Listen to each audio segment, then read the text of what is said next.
Dubai resident was charged $40,000 in court for wounding a dog. So the entire ordeal started when a 32-year-old man was chasing his runaway cat on the street and came across his neighbor, a 19-year-old boy who was walking his dog. Now the man heard the teenage boy tell his dog that the cat was afraid of it.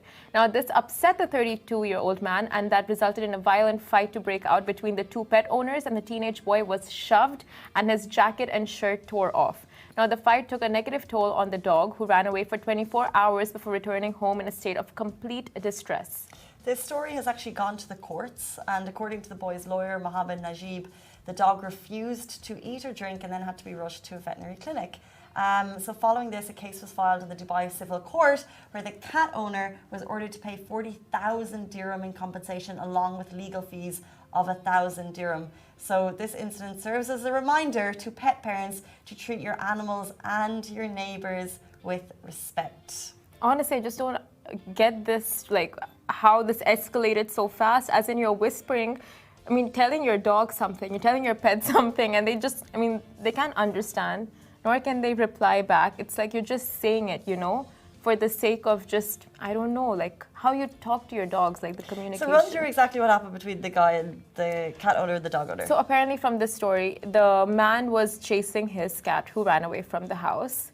And then he comes across, so apparently there have been more altercations with this neighbor and the man, like before as well. So this is the second situation to happen in a year, like a conflict between the two of them. So anyway, so when he was chasing his cat, he saw his neighbor walking his dog, the teenage boy, and the teenage boy was telling his dog, like, "Ooh, you know, the cat is scared of you. The cat is scared of you." I don't know, like that's like what the reports say, that's the conversation that took place. And him saying that to his dog really upset the 32-year-old man. And then there was just beef between the two, and he shoves the boy, and then his jacket tears off and all those things. Wow. And then the dog runs away. It's, I don't know, I feel like it's a very slapstick comedy situation. Serious escalation. I'm in a number of Facebook groups for pet parents in Dubai, and you never, like, animals are like our kids, right? So whatever, like, however you treat an individual, you need to treat that individual's animal the same way. Potentially the animal is in training, or potentially the animal has anxiety, or potentially, like, there's lots of potentials that you don't know. So I would always, unless you've asked for permission, you actually shouldn't go towards a dog and try to, or a cat, and try to kind of like pet it or say hi to a cute dog, because you've no idea what's going on with that animal. Exactly. You're saying this out of experience? Did you have any such situation? No specific, no individual. But if you're, I just know that, let's say my goosey, she has anxiety.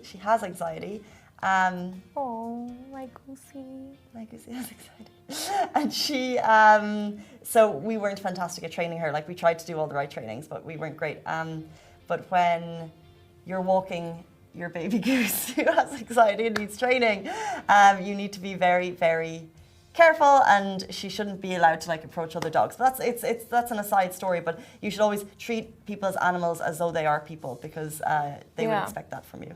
Very true. And I think you made such a great point about just asking for permission before you pet someone's animal, someone's pet, I guess. Yeah, never approach a dog and you're like, oh, a cute dog. No, that dog could be in training, and you going forward could put that dog backwards, because you just don't know. And you could also be approaching a dog who's scared of you, and that dog could lash out because of the way you've approached it. Exactly. Like when my dogs used to be with me, like my Maltese, he had a very bad experience as a puppy with a small baby who would just like pull his hair and pull his ears. So then he's just developed that phobia around kids, and anytime a kid would just go to pet him, he would just, you know, like start barking and, like, you know, like just go to bite the kid. But like, anyway, it's like you said, you need to ask for permission, so even the pet parent can kind of, you know, calm the dog down if you want to pet it and all those things. But in this situation, it wasn't like a case of petting, or it wasn't a case of like approaching the dog. It was something very different.